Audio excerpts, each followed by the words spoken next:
Hi there, my name is Seal Bacon, the Rabbi from another planet. Please like, share, and subscribe, and ring the little bell so you're notified when new videos drop. And I have to admit, for a Doctor Who YouTube, which I guess I am primarily, well, not primarily in life, just on YouTube. I'm primarily a Doctor Who YouTuber. Things are a bit thin on the ground right now. You know, we went from an embarrassment of riches or things to talk about, and all of a sudden, silence. You know, which I think is a lot to do with the current production team's decision just to keep quiet. Thank you. And listen, this is really just good advice to you. The more you can keep quiet, the better it's going to be. You don't have any episodes coming out for a long time. You want to stop reminding people you exist, because this is what you've done. Yeah, this is what you do when you have screwed up to the level that you have screwed up with. Not even screwed up. I'll go even further. When you have that level of failure, there's a level of complete failure on you, especially when coming off like a year or two of this insane arrogance where you say, we're going to change everything. Yes, and the misogynists, the patriarchs, they're going to hate it. Oh, let me drink your sweet, sweet fanboy tears. If you spend like a couple of years doing that, you know, your failure just gets magnified so much more. So when you're in this situation of like complete and total failure, which I think the current production team is really kind of just grappling with, the lowest ratings of all time, and the rating decline increasing when they build up to a crescendo for the end of the season. They gave it lots of advertising. The ratings continuing to decline. Oh, that is not good. So, you know, when you fail that much, it's probably best just to be quiet, just to like make people try and forget. Time is a great healer. You know, it's not with the fan audience, with the normie audience. You know, the time that just let them forget how freaking awful that your Doctor Who was, which is why they left you in droves. You know, they like ran screaming from the room rather than watch Doctor Who. Yeah, that's really just good advice. You know, they have been going for this approach that everything's fine, everything is groovy, there's nothing to worry about. There's nothing. What are you talking about? Something to worry about? No. They were treating Jodie Whittaker as if she was as popular as David Tennant. It is most popular. And it's just weird, you know. It's just kind of like, yeah, and here's Jodie Whittaker to help inspire the kids, and all the kids are like, you know, recoiling in fear and disgust. You know. So anyway, but things have been quite thin on the ground. The last thing was we had the great unifying watch-alongs, which they then destroyed that fan unity with Paul Cornell. I wonder if Paul Cornell was sent there by the production team, or if he was just toading up to them, begging for a job. My guess is he was toading up to them, begging for a job. You know, great writer though he is, I don't think that really worked out well. I think being a great writer isn't really something that's a high priority for this production. Oh my god, have you seen how they announced for season 13? Anyway, whatever, doesn't matter. So yeah, I was at a bit of a loss about what I was going to do a video on, and then I got the email from Doctor Who, which takes you to DoctorWho.tv for some reason, and it says there's a free Doctor Who comic. One of the Titan comics you can. I'm like, glorious! I'll read that and I'll review it. It's bound to be awful. It's bound to be terrible. Oh yes, 13th Doctor. Yeah, has to be there. And it wasn't bad. I was a bit disappointed. It wasn't bad. Carol was a bit, but so this was from the first episode, the first issue, done before she was on screen. So you had none of the endearing Jodie traits of her being, patronizing and clueless. She acted like a protagonist and sort of. I was reading it and going, yeah, I don't particularly like this, but at least I don't hate it with with every fiber of my being. So they clearly weren't replicating the era. So I was like, what am I going to do? What am I going to do for a video today? And I realized, Doctor Who magazine is really doing their best. It's really, as I say, Doctor Who magazine, I do rank on them a lot for the whatever they do that's pro the Jodie era. I do that. I'm not gonna lie. I definitely do that because it's so funny. The stuff they have to come up with is so freaking funny. And I'm like, look, I understand you guys have a job to do, and in all fairness to them, people who love this era are part of Doctor Who fandom. I don't understand it, but so I'm fine with it. They got to like balance, both sides of the equation, which I think actually Doctor Who magazine actually does reasonably well. So anyway, but they had this. The approach they've taken is they're doing articles which can be like, oh, this is just an interesting thing to talk about. Well, why don't we talk about this interesting? But what they really are thinly veiled supports for like supports for the timeless children, or really defenses against the gazillion attacks upon the timeless children. So I thought we'll read another one of those. But before we do, look, YouTube does not prioritize teeny tiny channels like me. I don't think notifications go out well, and I had people being unsubscribed. So can I ask you, can you hit the subscribe button? That will be fantastic. Thank you very much. I am genuinely grateful. You know I'm genuinely, unless it's your first time you've seen one of my videos, you know I'm genuinely grateful. I give stuff away on the channel each week. Go to the video notes. There is a Doctor Who audio adventure starring Nicholas Briggs as Doctor you can download. I think I'll change that next week. And also, we give stuff away each week on the channel. The stuff we're giving away this week is True Romance, a fantastic double disc edition of it. Unrated director's cut, and got tons of extras, commentaries on it. I really, it's a great package. All you need to do to win it is subscribe to the channel, and then leave the hashtag Elvis. Hashtag Elvis. Again, check the video notes. We'll do the giveaway on Sunday when I'm on the TARDIS. So, which I got to talk to Noah. I'm on the Sunday is another one of the watch-alongs. It's a Zygon Invasion, Zygon Inversion. Which I like. Listen, I always like seeing Capaldi. I do. I've become a real Capaldi fan in the Jodie era. So thank you for that. But I don't know if Noel's going to want to do it. And we normally do another watch along that night. So I know. So either way, Sunday night we'll give we'll do the giveaway then. And we'll pick a name out of the hat, and then we'll pick something else to give away, which is, I got plenty of stuff here. All the stuff are really DVDs that I've suddenly got Blu-rays of. Speaking of which, this is an aside. Season 14, what the hell happened with that? Okay, I normally pre-order these things like long time in advance. So I went to, I normally like a month or two before it comes out. So I went to order it about 2 months ago? Yeah, just when the current pandemic thing was hitting, and orders they stopped taking orders, and they haven't started again. So I figured they're just going to cancel it. No, people are getting them. I mean, then I rushed to Amazon American site and pre-ordered the American one. I got to wait to freaking August. Then I saw, it's on sale in Australia in June. So I might try and get that one instead. But anyway, like, what did you do? Where are they? Like, I don't understand why you didn't make enough to meet the demand for it from 2 months before before they went out. That just seems really, really strange to me. But okay, whatever. Who knows? Fine. Let's get into this article. Let's turn it on. Doink. Apocrypha. This is by Steve Lyons. Steve Lyons is a solid Doctor Who author. Has he done the audios? I can't think of his audio. He must have done. But he's done tons of novels. He's really good. He's a bona fide Doctor Who fan. And so, yeah, the worst thing about this is when they drag in like real fans who love it, and they have to kind of like prostitute themselves in a way to like do something for the current era. So fine. So this is Apocrypha. This is a very thinly veiled attempt to support the timeless children, although I think it can be read the other way, which is it's saying the timeless children never really happened. It's apocrypha. It's giving the idea of what apocrypha is, which are stories which are not necessarily canon. But the idea, again, I think the idea they're really chiseling away on it. You can see it from what they say openly. Again, from Paul Cornell's tweet the other day about canon not really existing a couple of weeks ago. That's really what they want to do, because then they're not shackled by anything. Whereas like if you're a better writer, you're not shackled by anything. You just have to use a bit of thought and talent to make it work. Which this stuff. Two things missing from the current production team: thought and talent.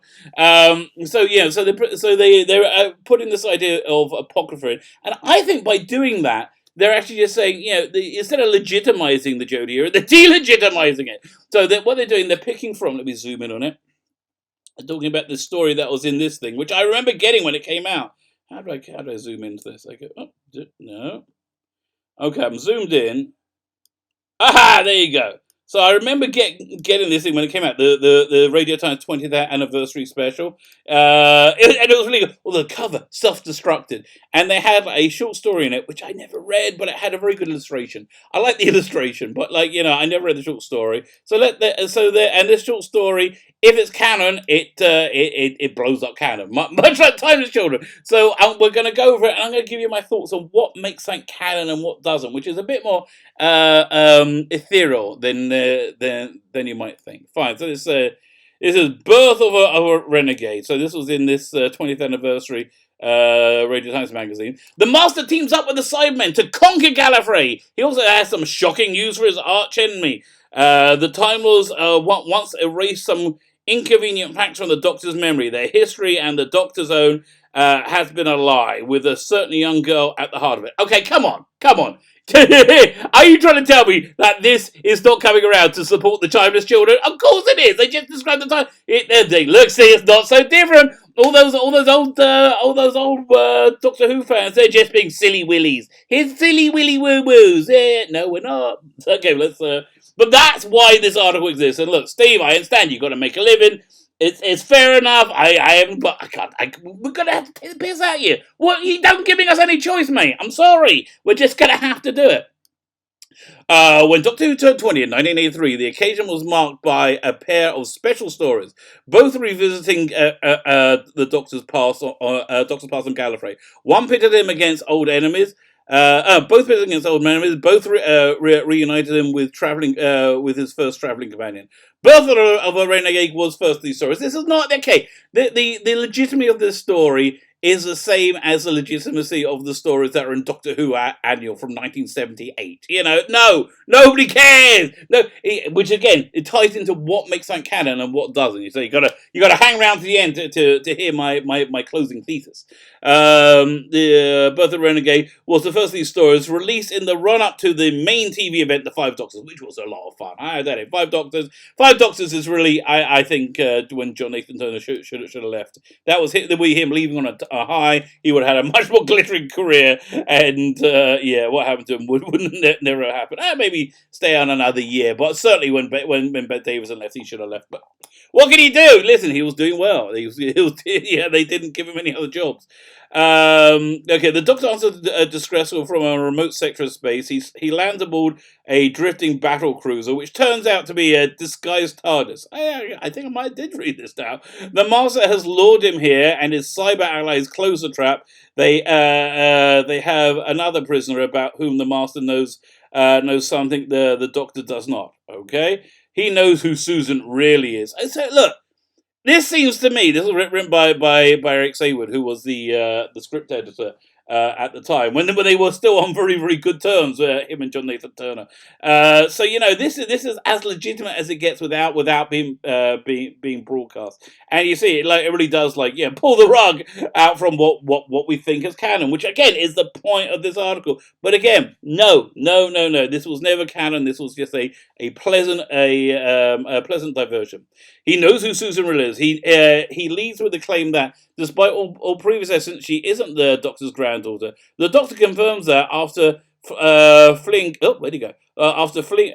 All right, I really love this illustration. This is the one. This is the real nostalgia fest. Just seeing that. Speaking of which, why is Big Finish not recast Anthony Ainley to do Anthony Ainley stories and recast Roger Delgado? When they recast, they're so freaking good. They are just fantastic. I really recommend the Big Finish's third Doctor range with John Culshaw playing the Brigadier.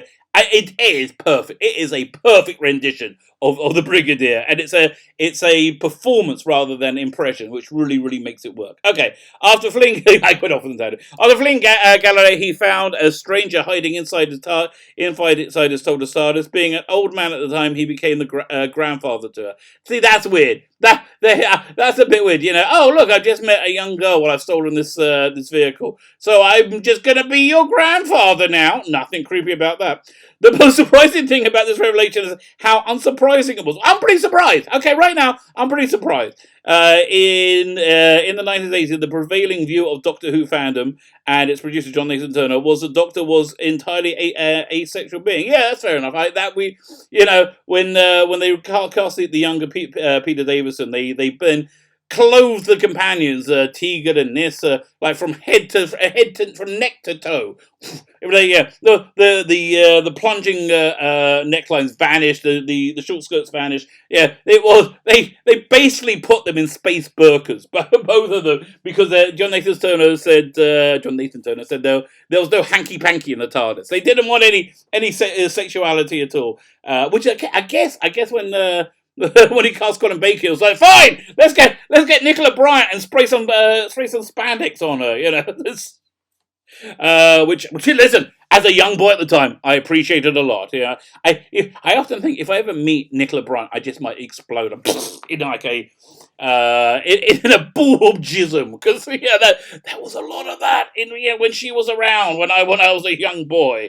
Yes, her. But okay, this is giving you too much insight into my inner workings. But I have a weird thing with both Perry and Servalan being the two poles of my sexuality. Servalan, same Blake Seven. Son, in ostensibly a children's drama, you had this weird S&M relationship between her and Avon, and I was like, I don't really understand this, because I was a young bad boy at the time. I don't really understand this, but I think I like it a lot. So yeah, thank God that was it Jacqueline? What's her name? Played Servalan, Jacqueline. Not Collins. It's going to come to me later. But she should. What's the word? I'm trying to translate an expression from Hebrew into English. Her soul should have should find peace. The soul should have a peaceful, tranquil afterlife. God rest her soul. That's the answer I was like. But I'm glad I'm going to meet her, because like that would be a bit freaky for your rabbit.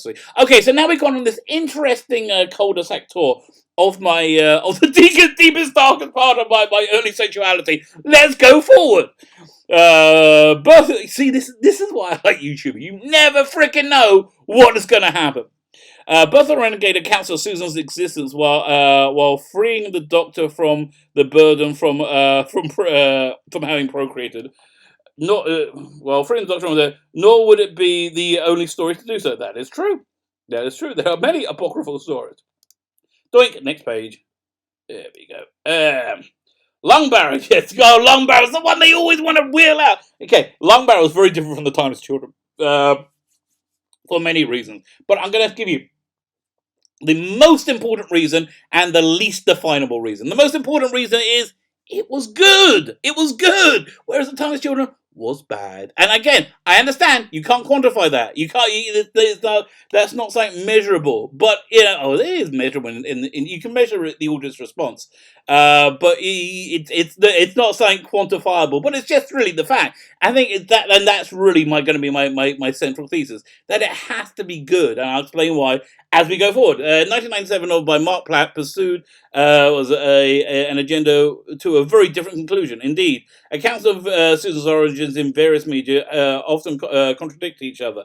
For a long time, however, Birth of the Renegade could claim to be the most legitimate version, it being written by serving script editor, sanctioned by Doctor Who production office, and published by BBC itself. What more did it need? I'll tell you what more it needed. It needed to be not just good, because the story wasn't bad. I don't think the story was bad at all. But no, it's not. It needs to be accepted. It needs to be accepted by the audience, really. And we've seen the Timeless Children just isn't. And we've seen Lungbarrow was much more. Although Lungbarrow, if you want to know how they deal with that, they did when they started the BBC book range. They took over from there. They said the whole version range was in a pocket universe. They spin it into it. So like it's its own individual thing.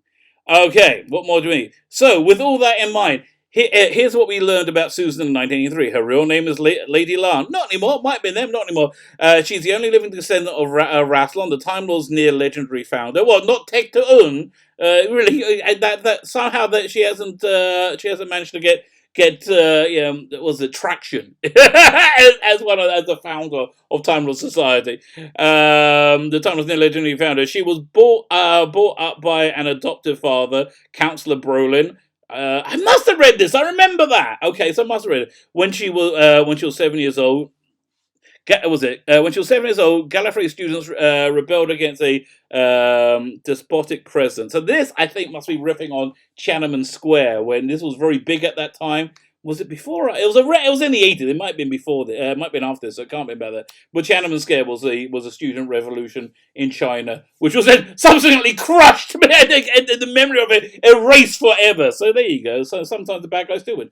With the Renaissance law, the principle of hereditary leadership, and install Lana as a new leader. Fine, so she was supposed to be leader. Somewhat muddying the waters here. There are two despotic presidents. The first, Pandat III, died of stress before he could be assassinated.